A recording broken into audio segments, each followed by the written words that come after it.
নমস্কার। আজ 25শে বৈশাখ, আমাদের বাঙালিদের একটা খুবই গর্বের দিন, রবীন্দ্রনাথের জন্মদিন। তো আপনারা অনেকেই জানেন আমি এখন ব্যাঙ্গালোর আছি।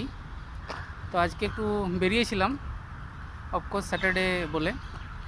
তো একটা লোকেশনের সন্ধান পাই যেখানে কবিগুরু রবীন্দ্রনাথ ঠাকুর যখন ব্যাঙ্গালোর এসেছিলেন আর শেষের কবিতা লিখেছিলেন। তো এই যে পেছনে রুমটি দেখা যাচ্ছে, এই রুমে স্টে করেছিলেন। আর এখানেই শেষের কবিতাটা লেখা হয়েছিল রবীন্দ্রনাথের দ্বারা। আর এটা তার আশেপাশের ভিউ। একজন স্কলার এখানকারই, তো তার সাথে কথা হচ্ছিল, সে আমাদের বাঙালি কালচারটাকে খুব ভালোবাসে।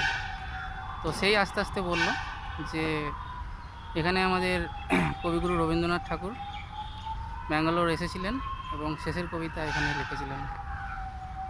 ইনফরমেশনটা যদি ভালো লাগে, সবার কাছে রিকোয়েস্ট রইল একটা কমেন্টে জানিয়ে দেবেন। Thank you.